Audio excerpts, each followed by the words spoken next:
And people ask me about it all the time. So what do you mean when you tell us to love these people who are beating on us and bombing our houses and kicking our children around? What in the world do you mean when you say love such people?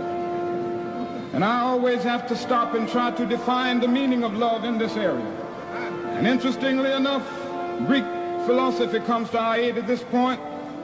There are three words in the Greek language for love. One of them is the word eros. Now, eros is a sort of aesthetic love. It has come to us to mean a sort of romantic love, and so we all know about eros. We've experienced it. We read about it in the beauties of literature. Then the Greek language talks about phileo, which is another level of love. It is an intimate affection between personal friends.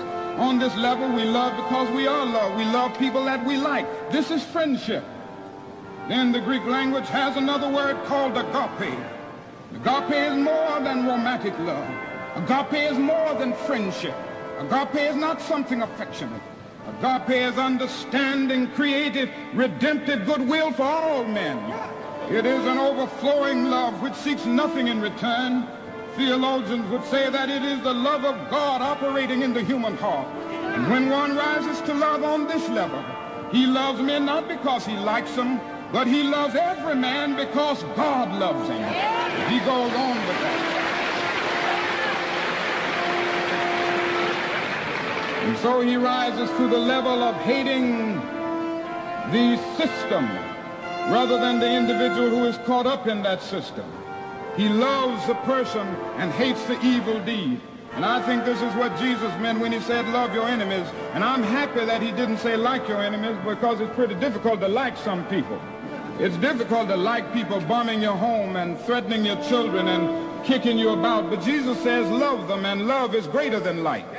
Love is understanding, creative, redemptive goodwill for all men.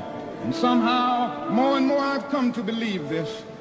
That this is the way that we will get out of this dark night of oppression.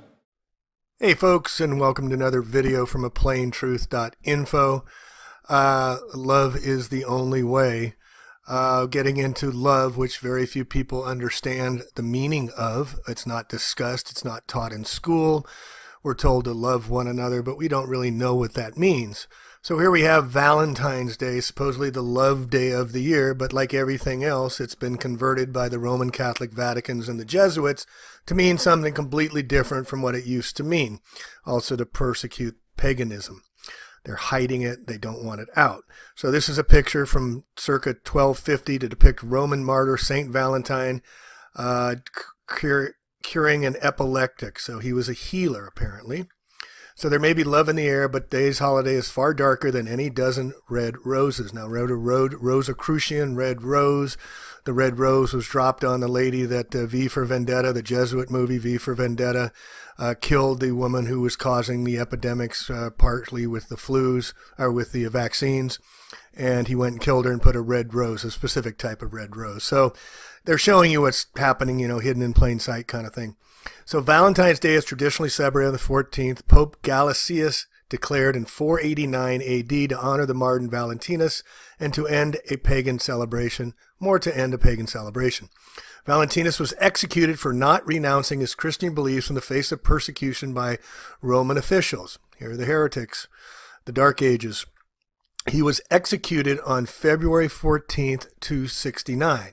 So we're celebrating the execution of someone who was a healer who would not renounce his Christian faith to the Roman Catholic Church. Figure that one out. In 5th century Rome, people honored Juno, the pagan goddess of love and marriage, on February 14th, 5th century. During the celebration, men would draw women's names and aggressively court them for marriage. The tradition of sending heart-shaped valentines is said to have begun in England in the 1840s, later spreading to the U.S. Valentine's Day has developed a backlash known as anti-Valentinism. The belief of the day has become commercialized and lost its significance on lovers expressing love for one another. It's also a way to make money. So I did a piece here on love. Hang on. Love is. When you seek love in your heart, you'll find that it echoes throughout the universe. Rumi. Already heard Martin Luther King speak on the 3 types of love. A diamond is associated with pure love. It is the hardest, most pure light refracting mineral on earth. It is created from coal like carbon, flammable and black. To achieve its diamondhood, it must be hardened under intense heat and tensions in the bowels of the earth over long, vast periods of time. We are all carbon beings with diamond-like potentiality, yet to reach our highest potential, all must first endure the intense heat and pressure, never forgetting whence we came, yet consciously knowing that which our highest selves are capable of achieving in this lifetime. There is such a love that creates value in what is loved. There is a love that turns rag dolls into priceless treasures. There is a love that fastens itself into ragged little creatures for reasons that no one ever could quite figure out and makes them precious and valued beyond calculation. This is love beyond reason. This is the love of God. Love without expectation. Once we let go of expectations, we stop trying to force people into boxes, smash them into takeout containers that contain even their fractional vastness as representatives of the whole. We start to experience the world as it truly exists. We can notice when we start to wish things were different, when we start to fantasize about outcome. Instead, we can do good things, be kind to people, have no expectations for any particular outcome. As the Dalai Lama once said, quote, "I am open to the guidance of synchronicity and do not let expectations hinder my path." Quote, "A wonderful gift may be wrapped as you expect." Going into our daily lives, we try and correct the imbalance by interacting with our so-called counterpole, men courting women, women courting men, deep within hidden in realms of the soul. So basically, when we look into the mirror reflection of the other, we see our own image on one level and in recognition on the other. That seems to be the key to finding ourselves through love. When we talk about sex, sex is very interesting. Sensuality is everything, and sensuality can only exist when equals meet and surrender. Trust is the key. Trust and non-competition. Equals don't compete, they accept. The rhythm is conquering, surrendering, conquering, surrendering. Nothing ever goes away until it has taught us what we need to know. The love frequency. Did you know that there was a love frequency? The love frequency is the miracle note of the original solfeggio musical scale. Independently confirmed by researchers, these core creative frequencies were used by ancient priests and healers in advanced civilizations to manifest miracles and produce blessings. Math scientist Victor Shaul describes 528 as the fundamental to the ancient pi, phi, and the golden mean evident throughout natural design. Scholl and Reed, a pioneer in acoustic research, has proven that 528 is essential to sacred geometry of circles and spirals consistent with the DNA structuring and hydrosonic restructuring.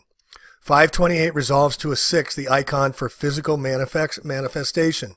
The symbol 6 reflects the spiraling down from the heaven into the wholeness of earth. In fact, the love frequency can be fundamental to broadcasting all matter and energy into reality according to the law of physics. Exploring soulmates and twin flames. We live in a universe that is all one. This means that the same energy, the united consciousness, is projecting itself forward as you. It is also projecting itself forward as your boyfriend or girlfriend, your dog, or your fridge. So to say that one thing is an expression in the universe is the most important thing is a misunderstanding, because ultimately it is all one thing. You are everything in existence. So at the highest level of existence, everything is your soulmate. When we speak about the twin flame or soulmate, they're referring to having the two halves of the same soul. The theory suggests that in the beginning of time, we were created as a perfect soul, which split into two halves. One of these halves contained the female energy, and the other comprised the male. The theory is that the two halves would be incarnated into human forms to live, experience, and expand until the day that the two experientially rich halves would meet again to ascend back to source. However, this theory is flawed in that it attributes physical characteristics to a formless soul. A soul cannot truly be split in two because it is not a physical clump of energy. In reality, a soul is merely a stream of consciousness. Bruce Lee, I am not in this world to live up to your expectations, and you're not in this world to live up to mine. All right, and here we see a map with different emotions that were heat map that was a team of scientists in Finland used a topographical self-reported method to reveal effects of different emotional states on bodily sensations. Over 700 participants from Finland, Sweden, and Thailand. Notice love, contempt, depression. Notice the light of love right here. And then depression, the darkness, neutral. These are our energies. We're energy beings, energy and frequency and vibration. This is who we are. This is how we feel. So their research findings were published in the Proceedings of the National Academy of Sciences. Sensations in the upper limbs, most prominent approach-oriented emotions, anger and happiness, where sensations of decreased limb activity were a defining feature of sadness. Sensations in digestive systems around the throat region were mainly found in disgust. In contrast with all other emotions, happiness was associated with enhanced sensations all over the body. Now, this was published by Carolyn Baker, starts with a quote by Rumi. I saw grief drinking a cup of sorrow and called out, "It tastes sweet, does it not?" You caught me, grief answered, and you've ruined my business. How can I sell sorrow when you know it's a blessing? And this is about these times. Modernity has little relationship with the deeper ancient spiritual symbolism of the heart, nor does mass culture connect the high incidence of congestive heart failure with the clogging of emotion, particularly grief, in the body and the psyche meaning soul. Additionally, little attention is paid to the diminishing capacity for compassion in cultures fixated on science and technology and how that deficit may be somatized into heart failure. Industrial evilization trains us to consider a compassion towards others and towards ourselves as irrelevant. Franz Weller notes that compassion arises from the fertile ground of belonging. Exile is inherent in modernity, no tribe or community to which we belong. But what does it mean to belong? Does it mean that we were born into a family or group by virtue of carrying their DNA? Belonging in traditional cultures meant much more than being part of family. It meant that one's family, indeed the entire community, perceives one's birth as a momentous occurrence. To use language that might be more typical of tribal cultures, the birth of the child was perceived as an advent or visitation from invisible realms and signifying a kind of revelation for the entire community. Because the child was perceived as a sacred messenger from eternity, it was the community's duty to care for, protect, and forever claim the child as its own.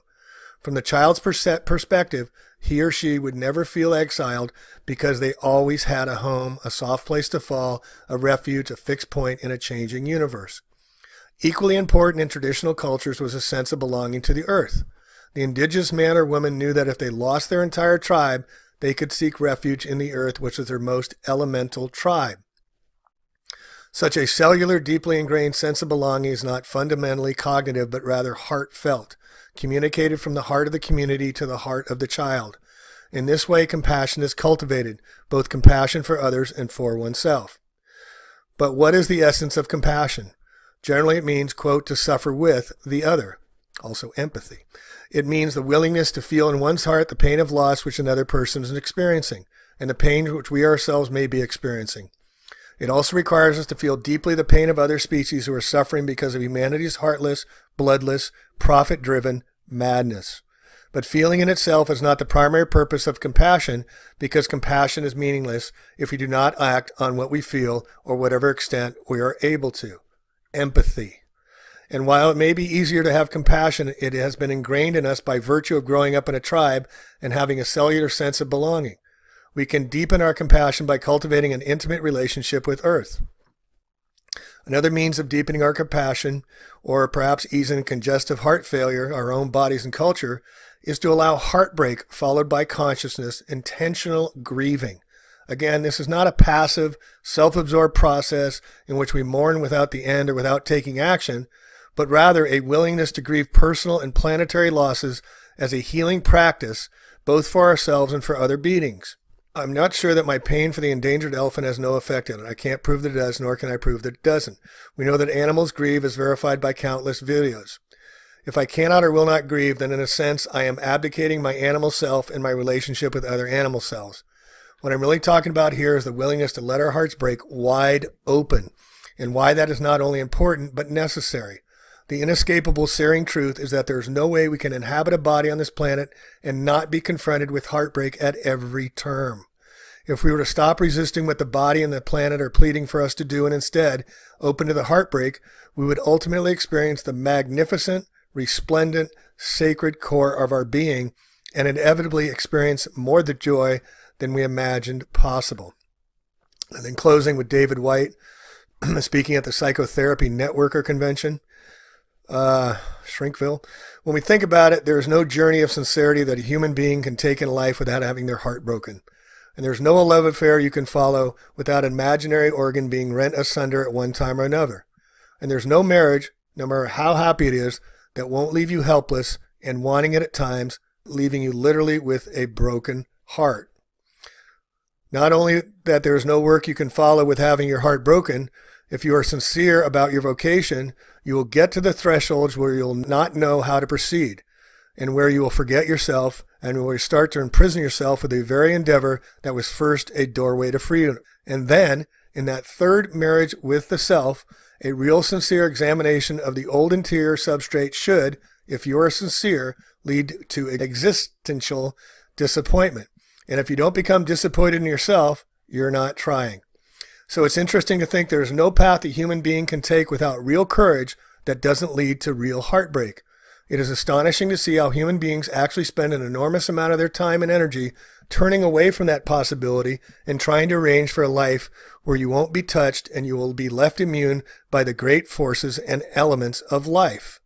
And of course, when you leave those forces and elements behind you, you leave the very genius at the heart of what you're attempting to bring into the world, to incarnate into the world, including the incarnation of your own presence. Grief work is the work of the responsible, mature women and men. Moreover, as predictably as the day follows night, when our hearts are broken open, the very natural and innate joy which is lifeblood of our humanity is liberated.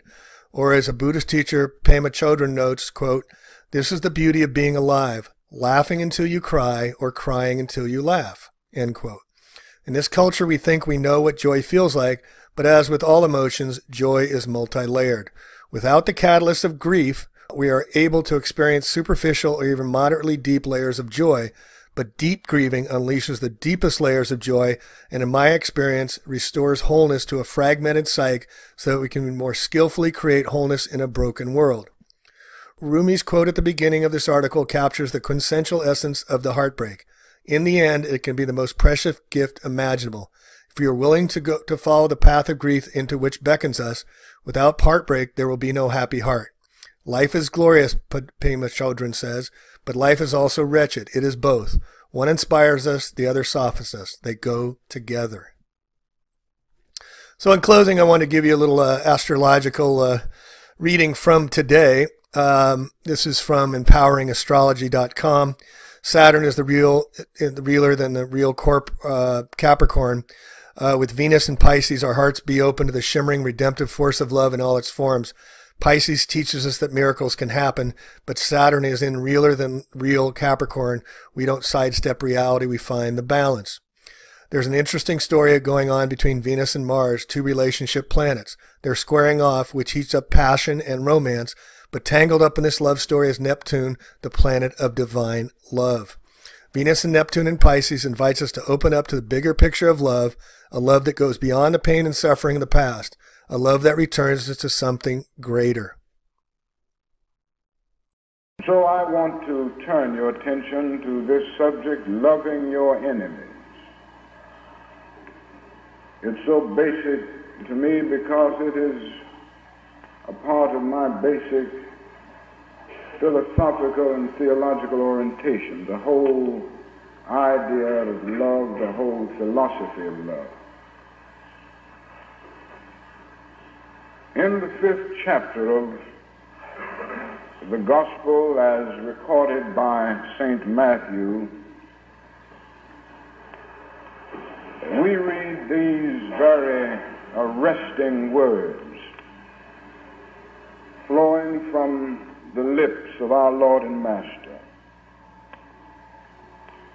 Ye have heard that it hath been said, Thou shalt love thy neighbor and hate thine enemy. But I say unto you, love your enemies Bless them that curse you. Do good to them that hate you, and pray for them that despitefully use you, that ye may be the children of your Father which is in heaven.